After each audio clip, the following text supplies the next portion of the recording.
Paulo.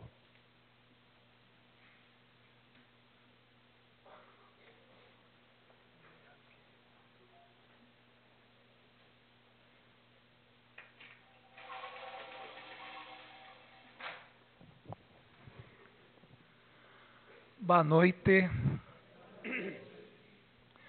Gente, antes de mais nada, vamos novamente esclarecer. Esse povo tem mania de me chamar de palestrante. Eu não sou palestrante.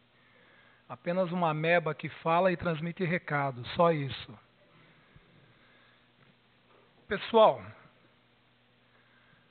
Jesus sempre falou que Deus é bom pra caramba. E a gente acredita. Mas uma vez Jesus também disse assim, que ele sabia que era muito difícil para a gente amar a Deus, porque nós não tínhamos um referencial dele. Como é a figura de Deus? Como amar, como sentir segurança numa figura que nós não temos nem como imaginá-lo? Apesar que muita gente pintou um monte de quadro de Deus, um velhinho de barba branca, que segundo muitas rezas está lá no topo do universo, sentado num trono, apontando o dedo para todo mundo que erra. E o pior é que além de apontar o dedo, castiga pra caramba. E eu sempre, quando vou me referir a essa lei que está no Livro dos Espíritos, que no Livro dos Espíritos nós temos as leis naturais, e eu sei que todos vocês já leram o Livro dos Espíritos várias vezes. Se tiver que subir aqui e falar de cada capítulo, vocês vão saber, porque vocês decoraram tudo.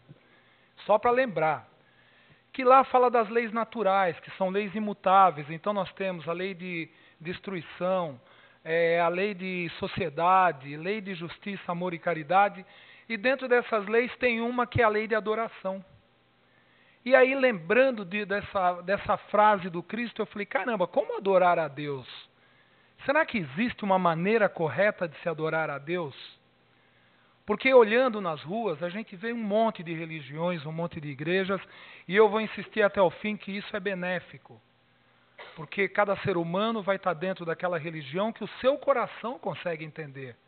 Mesmo que ensinem muitas coisas que não tem nada a ver com a verdade, mas pelo menos essas pessoas estão dentro de uma religião. E às vezes eu passo lá e eu vejo terça-feira de libertação e adoração. Outro dia eu vi numa igreja, a mão de Deus está aqui. Aí eu pensei, se ele for canhoto que nem eu e mandar só a mão direita, nada de cheque. Em outra eu vi lá, a igreja do Deus forte. Eu falei, bom, se tem o forte, tem que ter o médio e o fraco.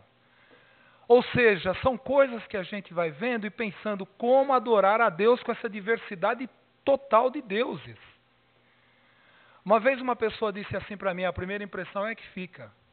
Ou, quando alguém nos apresenta alguém, dependendo da maneira que é apresentado, a gente não fica muito feliz, fica. Por exemplo, uma situação bem corriqueira. Quando a gente apresenta a nossa mulher, vou falar a nossa esposa porque no caso eu sou homem, né? Vocês já viram as maneiras com as quais muitos maridos apresentam as esposas? Tem uns que falam assim para os amigos, essa daqui é a dona da pensão. Pô, dona da pensão, o que os amigos vão pensar dessa comadre? E tem outros que ainda apresentam assim, essa daqui é a patroa. Agora, tem uma apresentação que é cruel. Esse tipo de apresentação faz a mulher ter uma transformação, ela tem uma metamorfose. Quando apresenta dessa maneira que eu vou falar para vocês, ela vira esposa tipo C. Vocês já ouviram falar desse tipo de esposa? É quando o indivíduo apresenta assim, essa daqui é minha véia. Na hora a comadre dá aquela olhadinha de lado que não precisa falar mais nada. E se o cara que apresenta a esposa assim for mostrar o quarto do casal, vai ter uma cama de casal e um cesto. Aliás, uma cama de solteiro e um cesto. Alguém vai falar, mas por que a cama de solteiro e o cesto? Ele fala, a cama de solteiro é minha, porque cobra tem que dormir no cesto. Porque dependendo da apresentação, a gente gera esse tipo de energia, esse tipo de pensamento. Quantas são casadas aqui gostariam de ser apresentadas como essa é minha véia?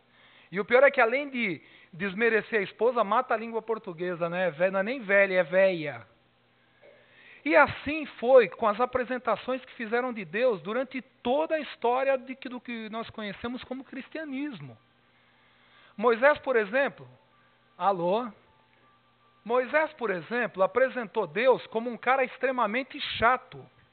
Um cara que apontava os pecados dos seus filhos e não suportava quem errava. E isso tem até os dias de hoje, quando a gente ouve falar da cólera de Deus. Dá para imaginar Deus com cólera? Porque nós temos uma diversidade de deuses que daqui a pouco a Ultra Farma vai estar vendendo Deus genérico na televisão. Porque cada um vai ter o Deus segundo a sua maneira de sentir, de entender e de crer. Nós vamos ter Deus que vai ter que se moldar à fé de cada ser humano. E como nós temos uma baita diversidade de seres humanos, nós temos que nos centrar num tipo de posicionamento onde a gente possa pelo menos perceber a Deus. Porque Deus não tem atributos humanos. Eu sempre imagino a humanidade como uma loja de bolsas. Vocês já tiveram esse tipo de sentimento? Imaginar os seres humanos, a humanidade como uma loja de bolsa. Por exemplo, a gente entra na loja da humanidade e lá nós encontramos vários tipos de bolsas. Tem a mala sem alça, logo na entrada da vitrine. Na vitrine ao lado nós temos a maleta, mais para o fundo o porta-treco e à direita do fundo o porta-joias. Aí como que eu iria dar um exemplo de mala sem alça? Uma mala sem alça. Que a espiritualidade já prometeu, se eu me comportar na próxima encarnação, eu vou voltar com 2 alcinhas para ficar mais fácil carregar. Porque o pobre do meu mentor, ele é conhecido na espiritualidade como Mister Músculos, porque para carregar isso aqui não é fácil. E o que seriam os malas sem alça? São aqueles teimosos, que o tempo todo fala de Deus, fala que ama Jesus, eu amo meu mentor, amo a Joana, mas a gente continua teimoso. A gente quer adorar a Deus não de uma maneira que poderia ser percebendo a energia divina, mas do nosso jeito. Eu amo a Deus, vou tomar uma cachaça para comemorar. E tem também os maletas. Os maletas são aqueles que você olha para ele de manhã, você tem até medo de falar bom dia. São pessoas que já trazem dentro de si a negatividade. E aí procuram as religiões, e quando ouve falar que Deus é legal pra caramba, que Deus perdoa, ele fala, mas como é que Deus pode perdoar tanta gente que faz tanta coisa errada pelo mundo? Ou seja, olhando sempre a limitação do seu semelhante. Então ele não olha para dentro de si próprio. Ele não vê que ele se corrói com tanto pensamento negativo, que são frutos de tanto apontar o dedo nos defeitos do seu semelhante, e questiona por que eu tenho que amar a Deus se Ele permite esse tipo de gente no mundo ao meu lado. E tem os porta-treco. Porta-treco é aquele que só pensa o que não presta. É aquele que já acorda achando que vai ter algum problema grave durante o dia.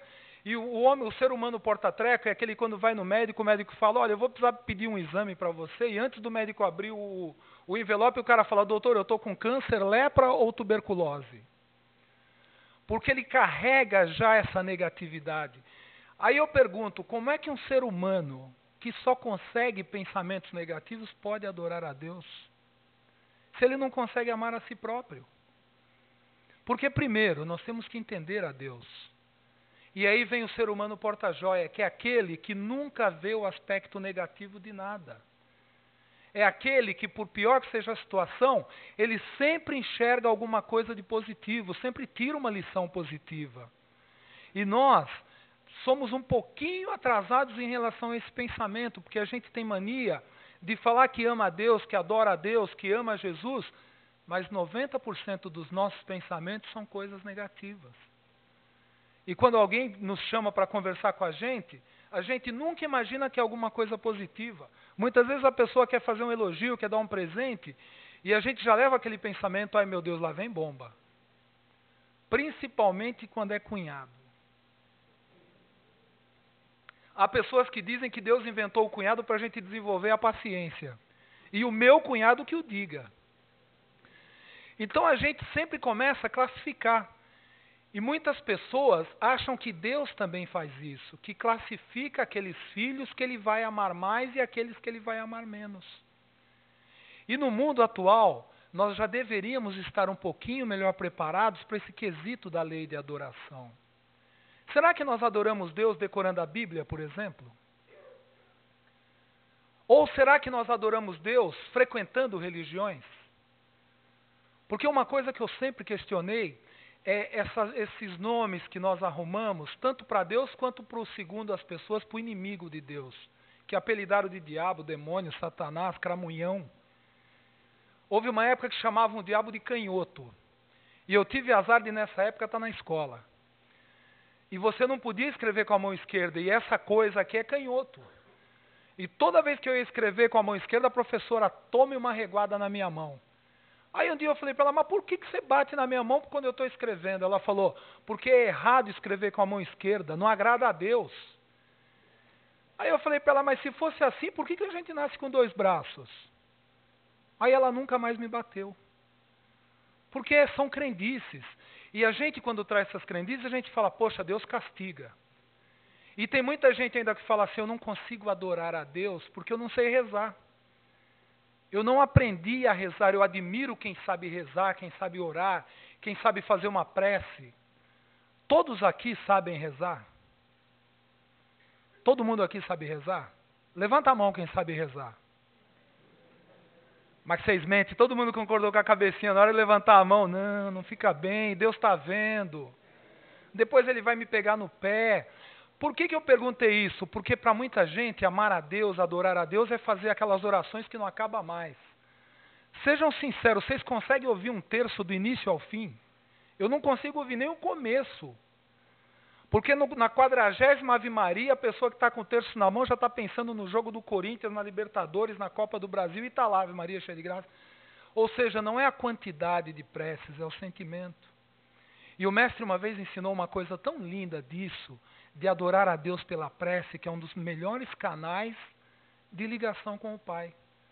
Ele disse que entrou no Templo de Jerusalém um publicano, que era a raça mais odiada por eles, que era um judeu que cobrava impostos, e um fariseu, que os fariseus eram intransigentes na defesa da religião judaica.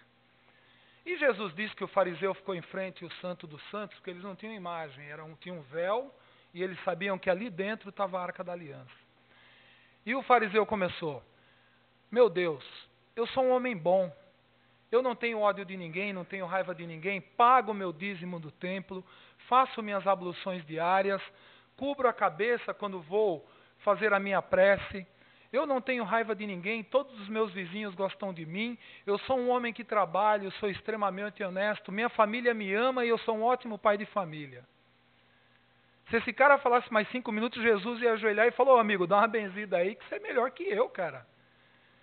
E Jesus falou que o publicano simplesmente nem levantou a cabeça, ficou com vergonha, falou, meu Deus, me perdoa porque eu sou um pecador. E o mestre perguntou, qual das 2 preces, orações, reza, o nome que se dê, que foi mais agradável a Deus?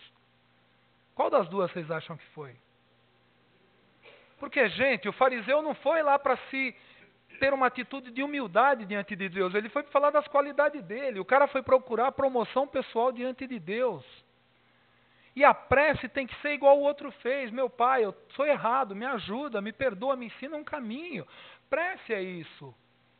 Existe uma história sobre prece muito legal, que eu acho que vai dar tempo.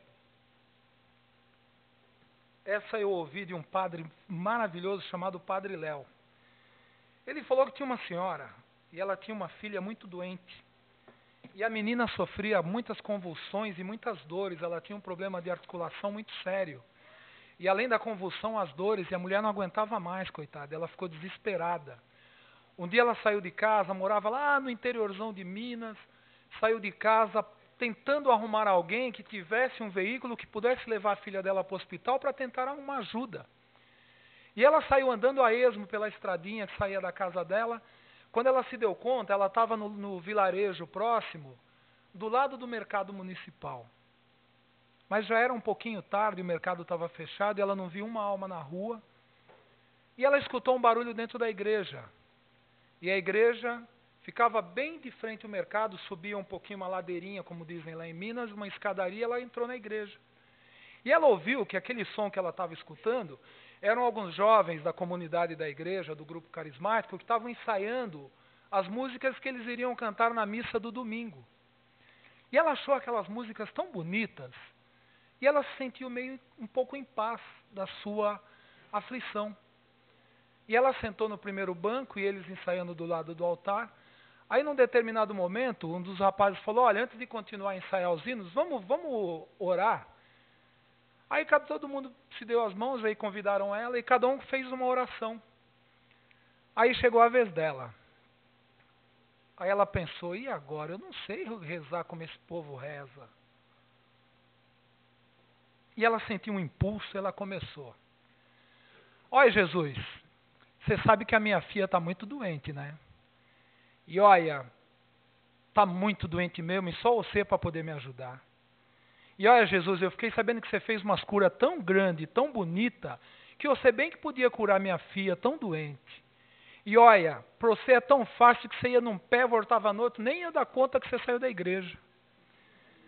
E eu não moro muito longe, Jesus. A essa altura, a molecada que estava ouvindo, uns já estavam morrendo para controlar o riso e outros indignados. Isso é maneira de se dirigir ao nosso Senhor Jesus Cristo?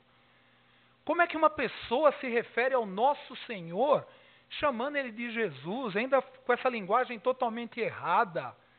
E a mulher não estava nem e continuou. Olha, Jesus, eu sei que você vai me ajudar, eu vou até te ensinar o caminho de casa. Você desce desse altar, vai ali para a porta da igreja, não tem a escadaria, você desce a escada, passa por detrás do mercado, pega aquela estrada de terra. Ih, Jesus, agora que eu reparei que você está descalço, mas o chão não é de muita pedra não, você vai conseguir andar numa boa. E olha, você vai andando, você vai andar uns 2 quilômetros. À direita vai ter uma fabriquinha que vende queijo. Lá você não precisa entrar porque a Gertrude e o Belarmino, eu sei que eles estão muito bem de saúde, mas se você quiser dar uma bençãozinha rápida, tudo bem. Logo depois, Jesus, você continua pela picada de terra, vai ter um matarelzinho em volta, mas não se assusta não que lá não tem cobra. E você continua subindo, vai chegar numa bifurcação, vai ter a escola de Santo Antônio bem na sua frente, quase do lado esquerdo, na divisão da estrada. E como eu sei que os seios Santo Antônio são assim, você não entra, que senão se começar a prosear, você não cura minha filha. Aí depois que você sair, Jesus, continua andando. Anda mais ou menos um meio quilômetro, vai ter outra bifurcação. Você vai olhar à sua direita, você vai ver no alto do morro minha casinha. E olha, Jesus, a casinha é simples, mas é tão bonitinha, porque eu trato com muito asseio. Até porque eu quero a cura da minha filha. Jesus, só que eu tenho que te contar um segredo. A porta está trancada porque eu morro de cuidado da minha filha, tadinha. Ela é muito doente. Então eu vou te contar um segredo. Quando você chegar lá, não bate na porta não, que ela acha que ela vai estar tentando dormir. Você pega a chave que está no vasinho, que tem umas plantinhas que eu ganhei de uma amiga minha, e a chave está dentro do vaso. Você pode entrar que lá você é bem-vindo. E aí, quando ela terminou de falar você é bem-vindo, um dos rapazes falou, olha, dona, a senhora me perdoa, mas primeiro que essa tua reza está muito longa e não é assim que se fala com Jesus dentro da igreja. A senhora quer matar a gente de vergonha. O que Jesus vai pensar da comunidade dessa igreja permitindo que alguém reze desse jeito? E aí ele convidou ela com aquela delicadeza a honrar a igreja com a ausência dela. Quando ela estava saindo, ela pensou, gente mal educada, não deu nem tempo de falar para Jesus, tinha café em cima do fogão e um bolo de milho embaixo. Aí ela saiu. Só que ela estava com o coração mais leve, aquela angústia já não estava mais. E ela pensou, eu vou para casa porque já é tarde, preocupada com a filha. E ao mesmo tempo com o coração aliviado. E ela fez todo aquele caminho que ela tinha ensinado para Jesus. Quando ela chegou em casa, ela percebeu uma luz por baixo da porta e pensou, pegou a chavinha que estava lá onde ela tinha falado, abriu a porta. Quando ela entrou, ela teve uma surpresa enorme. A sua filha estava sentada na cama, comendo um pedaço do bolo de milho e tomando uma caneca de café quente. E ela falou, filha de Deus, o que aconteceu? Ela falou, mãe, aconteceu uma coisa maravilhosa. Eu até pensei que era a senhora que estava abrindo a porta, que eu estava deitada, e eu pensei que era a senhora e tentei levantar, e de repente entrou um médico, mas tão bonito, mãe. A roupa dele era branca que chegava a brilhar. Mas eu nunca vi esse doutor aqui no vilarejo. Ele tinha um zóio que brilhava tanto, mãe. Era um azul que parecia o azul do céu. E quando ele entrou, ele deu um sorriso para mim, que aquele sorriso me deu uma força tão grande que eu consegui levantar da cama. E ele chegou perto de mim, mãe, me puxou pelas mãos e disse, Mariquinha, você não tem mais dor e nem doença. A tua mãe me pediu para vir aqui.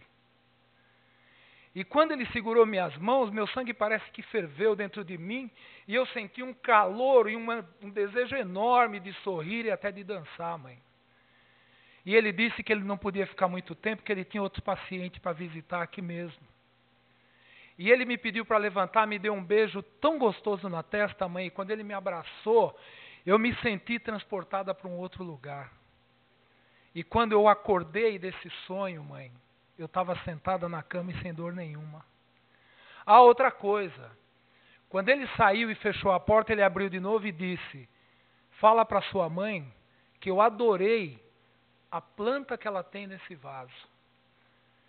E quando a menina conseguiu se recobrar, disse: mãe, que planta é aquela? Ela falou: eu ganhei da mulher do prefeito, chama Lágrima de Cristo. E aí a gente fica pensando, será que precisa aprender a rezar, orar e outra coisa do tipo para se dirigir a Deus, para se dirigir a Jesus? Só que o problema é que o ser humano, ele quer aquele milagre imediato quando se refere a Deus. Tem gente que pede a cura da doença, só que muitas vezes quando a gente se liga a Deus, a gente percebe que o que nós achamos que é a doença, na verdade é o remédio. E que se Deus nos curasse no estalo durante um processo de adoração, nós não teríamos tempo de refletir sobre esse seu imenso amor e misericórdia, atravessando o processo que nós chamamos de doença. Nós nos desesperamos quando o médico abre o exame e fala: você está com câncer. Aí a gente pensa: esse câncer pegou o cara errado, porque eu não vou me entregar, eu acredito em Deus. Eu tenho fé, eu tenho esperança. Não é qualquer situação que vai me tirar do equilíbrio dessa fé. Porque enquanto nós acharmos que Deus está lá no alto castigando o pecador, a gente nunca vai ter esse alicerce. Agora, a partir do momento que nós vemos e sentimos Deus como Jesus nos ensinou, a gente passa a sentir essa energia maravilhosa. Quando nós nos assentamos, nos acalmamos e nos ligamos ao amor de Deus, nós sentimos de volta uma energia tão linda, tão benéfica. A gente se sente como a menina, filha dessa senhora, a gente se sente transportado para um outro lugar. E aí a gente percebe, o tempo todo essa misericórdia está me cercando, o tempo todo esse amor está me envolvendo, mas eu fico preocupado com tanta coisa que não tem valor nenhum, e eu não percebo esse amor. E é por isso que os seres humanos continuam a cada ano lotando as casas religiosas. Só que cada vez mais se deprimindo mais. Cada vez mais chorando mais. Porque a gente não consegue, às vezes a gente fala: quem sou eu para me ligar a Deus? Somos filhos dele. E filhos muito amados. Deus sabe o nome de cada um de nós, sabe das necessidades de cada um de nós. Mas enquanto a gente tiver vergonha de pedir, enquanto nós tivermos vergonha de nos situar com humildade diante de um Pai que nos ama, e esse amor é tão grande, eu sempre vou lembrar isso. Os Espíritos dizem que o amor de Deus é tão grande que nenhuma língua da terra consegue exprimir esse amor. E está aí à nossa disposição. Adorar a Deus é acordar com alegria. Adorar a Deus é agradecer pela chuva, pelo sol, pelo frio, pelo calor. Adorar a Deus é agradecer pela aquela única peça de roupa quando a gente abre o guarda-roupa. Pelo único par de sapato, pelo arroz com feijão e ovo, isso quando tem o ovo. Adorar a Deus é agradecer pela família em que estamos. Porque muita gente diz: depois que eu virei espírita, eu descobri que existe reencarnação, minha família eu não quero nunca mais. Só que adorar a Deus é agradecer esta família, porque são eles que nós precisávamos reencontrar. E é essa misericórdia tão grande que permitiu que a gente se reencontrasse. E o pior é que se a gente não conseguisse entender nessa, vamos voltar de novo. Mas vamos aprender a ensinar o caminho a Jesus. E eu acho que vai dar tempo de recitar uma primeira parte de uma música que eu acho maravilhosa do Roberto Carlos. E não fiquem assustados que eu não vou cantar. Essa voz aqui não serve para cantar nem o bingo da igreja. Mas eu lembro a letra, que é maravilhosa, e é uma maneira fantástica da gente adorar e se ligar a Deus. Quando ele disse assim: hoje eu estou tão em paz comigo, parece até que não faz sentido o que eu tenho chorado, o que eu tenho sofrido. Hoje, olhando o céu da minha janela, e no meu coração a presença tão bela de Jesus sorrindo e dizendo para mim: vem, deposita em minhas mãos todos os teus problemas. Levanta esse olhar, não chore, não tema. Não perca essa fé que você tem em mim. Quem vem a mim se alimenta do pão da vida. Quem segue os meus passos não sente as feridas. Tem a paz que eu dou. É feliz, enfim. Senhor, perdoai meus pecados, me aceita ao teu lado. Me deixa tocar no teu manto sagrado, e a graça que eu peço terei na sua luz. Senhor, quem sou eu para que entreis na minha morada? Mas um fio da tua luz, numa telha quebrada, ilumina uma vida, para sempre, Jesus. Que prece maravilhosa, que nós não precisamos decorar nessa mesma ordem. Basta que a gente se refira a Deus como filhos que sabem que são amados. Tem um jeito de se posicionar para adorar a Deus? Tem que ser ajoelhado? Não, de maneira nenhuma, porque não adianta ajoelhar o corpo e o espírito orgulhoso ficar em pé. Tem que cobrir a cabeça? Por quê? Por que nós temos que ter vergonha do nosso Pai nos olhar o rosto? Tem que fazer alguma prece, algum ritual? Não, o único ritual que precisa é ensinar o endereço do coração para Jesus. Tem que ter religião? Também não. Porque uma vez Jesus disse: amai a Deus sobre todas as coisas e ao próximo como a ti mesmo. Essa é a religião. E o interessante é que ninguém prestou atenção quando ele disse amar ao próximo como a ti mesmo. Porque se fosse esse próximo ser todo mundo, Jesus teria dito: ama a Deus sobre todas as coisas e ao teu semelhante como a ti mesmo. Por que ele disse ao teu próximo? Porque adorar a Deus acima de tudo é exemplificar dentro da nossa família isso que nós dizemos ser nas ruas e nas doutrinas. E eu vou invadir 3 minutinhos para uma mensagem que eu acho que vai servir legal para a gente já começar a adorar a Deus a partir de amanhã cedo. O ideal já seria a partir de agora. A mensagem chama Bom Dia. Saúda o teu novo dia com disposição e trabalho. Ergue-te sempre da cama, respirando a longos haustos, e deixa que os pulmões se inundem da brisa fresca que te anuncia um novo momento. Considera por alguns instantes a bênção de novamente poderes levantar e abraçar com carinho a vida que te é ofertada nesta nova manhã. O dia que te espera lá fora é sublime bênção do Criador a estender-te os braços, ofertando renovadas oportunidades de lutas. Alegra-te e pensa nessa misericórdia, podes levantar. Reflete um pouquinho, mas pensando sobre os teus objetivos para essa nova jornada. Põe-te de pé e vai estendendo o teu corpo, levemente, sentindo cada membro. Gira agora suavemente a cabeça sobre o pescoço de um lado para o outro, sente todas as articulações que te servem nesta hora.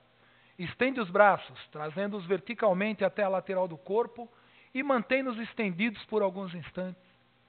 Movimenta levemente os punhos para cima e para baixo. Agora, abre e fecha as mãos, distendendo com energia os dedos.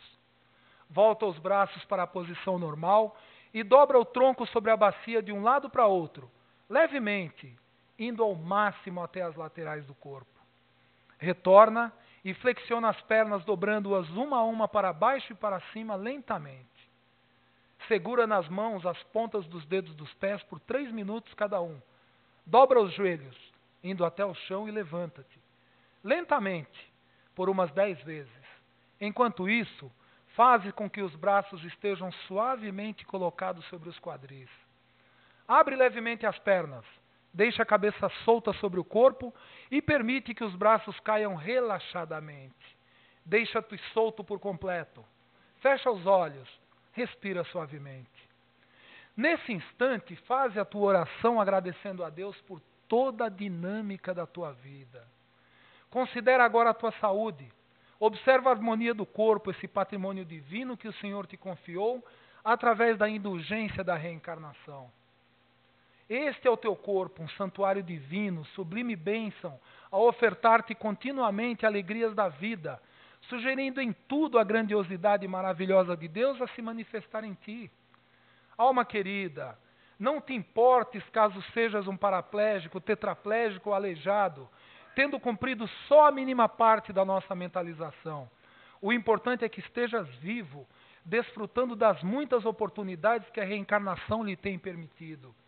Louva o teu dia com toda a força da alma, pois ele é único, é o teu presente embrulhado no papel do hoje. É a oferta de Deus ao teu progresso. Por isso mesmo é o mais importante entre todos os outros. Levanta o corpo. Se não o puderes, levanta-te pela alma. Agradecido, reverencia ao Senhor nosso Deus. Abre um sorriso, vê com amor tudo à tua volta, revestindo-te o caminho em maravilhosa sinfonia de beleza e alegria. Sorri, pois esse é um tempo que foi dado por Deus. Alma amiga, o importante é o que dias que se inicia traz novamente as bênçãos da vida. Continuas vivo, resplandecente e reencarnado, usufruindo o tesouro do maior dos patrimônios, a tua própria vida. Agradece a Deus agora por ela e considera a sublime chance de que te é ofertada, colocando-te imediatamente a postos para o reinício das novas lutas, glorificando ao Senhor nosso Deus em cada mínimo ato dessa tua nova jornada. Em tudo, faça-te um reflexo do Pai, a espelhar a magnitude da vida. Assim, tem sempre um bom dia. Esse livro de Superando Desafios foi escrito pela irmã Sheila através do Jairo Bacelar. E que nessa noite eu possa deixar para vocês, além de um grande beijo, além da gratidão pela paciência de me ouvirem, que cada um de vocês, e eu e todos os meus irmãos, tenhamos em Deus nosso Pai, além da fé e do agradecimento, muita alegria. Fé em Deus não é aquela cara carrancuda de beato. É, acima de tudo, muita alegria. Principalmente quando nós estivermos passando por um momento de dificuldade. Muita paz, muita alegria. Um beijo no coração de cada um. Muito obrigado.